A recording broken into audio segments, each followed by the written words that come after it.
بسم الله الرحمن الرحیم. د ما ډیرو درنو قدرمندو عزتمندو مسلمانانو خویندو ورونو، اوس د نن په دې ورځو کې ټول عالم، خاص کر عالم اسلام، انتهایی کرب او غم او پریشانی کې ده. د نبی علیه الصلاة والسلام په شان کې چې کومې ګستاخي سلسلې وي مخکې نه را روانې، اوس خاص کر د فرانس حکومتي په سرپرستی کې چې کوم د نبی علیه الصلاة والسلام په شان کې ګستاخي خاکې جوړولی شي او حکومتي سطح باندې د هغوی کوم سرپرستی کیږي، او حکومت په فرانس کې کوم د مسلمانانو سره د هغوی هغه مساجد بند کول او مسلمانان کوم تنګوي، مونږ ته په دې باندې ډیر زیات افسوس ته. او د نبی علیه الصلاة والسلام، نبی معصوم، نبی الرحمه، حضرت اقدس محمد مصطفی صلی الله علیه وسلم پاغه په شان کې کوم ګستاخی کوي، او بیا خاص کر په دغه میاشت سره چې د نبی علیه الصلاة والسلام یو نسبت خصوصي مونږ مسلمانان ګڼو، په دې کې کوم هغه ګستاخي سلسله دوی روانه کړې ده ټول عالم اسلام ته، په دې باندې انتهایی دک او درد او غم ده، او ټول مسلمانان په غم او په غصه کې دي په دې خبره باندې. له دې وجې نه د ما د ټولو عامو مسلمانانو وروڼو نه په حیثیت یو مسلمان ورور، په حیثیت یو مسلمانی، په حیثیت ایمان، یو ایمانی رشته،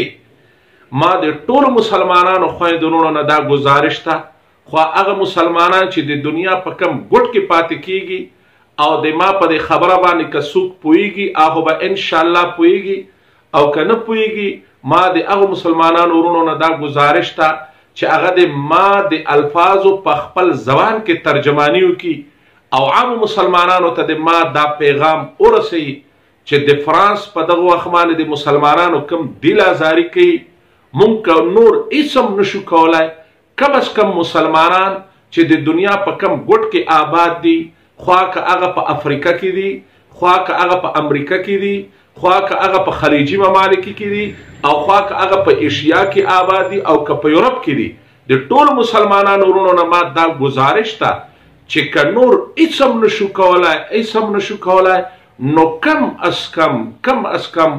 د فرانس پروډکشن نه مونږ بالکل احتجاج وکړو، او د فرانس چې څومره کپنۍ دي او د هغوی هغه سامانونه دي، مونږ هغې نه بالکل هیڅ قسم ته خرید نه کوو، هغوی مونږ کوم قسم ته سامان د کپنیو د فرانس هغه مونږ نه اخلو. انشاءالله العزیز لکه څنګه دوبۍ او افریقي ممالکو کې په دې خبره باندې بھرپور احتجاج شروع ده د مسلمانانو او عالم اسلام، او د فرانس سامانونه یې بار ته وروباسل او هغې نه بالکل د فرانس کپړیو سامانونو خرید نه کوي. نو د ما د ټولو مسلمانانو وروڼو نه دا گزارش ته، او د ما د الفاظو د ترجمانیو کې خپل قومونو ته او خپل هموطن خلکو ته چې په دې باندې بالکل دوی کم از کم د نبی الرحمه او حضرت اقدس محمد مصطفی صلی الله علیه وسلم سره مونږ کم از کم دا وفاداری وکړو چې مونږ د فرانس یو شی به ناخلو، مونږ به بھرپور احتجاج کوو. انشاءالله العزیز که مسلمانان په دې یوې نقطې باندې متفق سول، تاسو به وګورئ فرانس به راځي او د مسلمانانو په خپو کې به لوغړېږي، او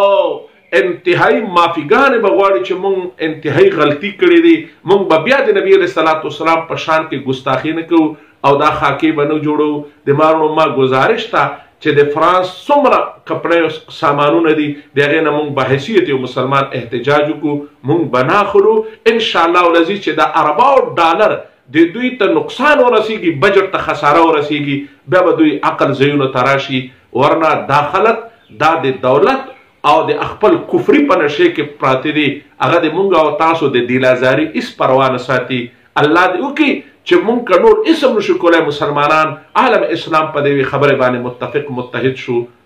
د ما وروڼو الله دې مونږ تاسو ته دغه اتفاق اتحاد نصیب کړي. واخر دعوانا الحمدلله رب العالمین.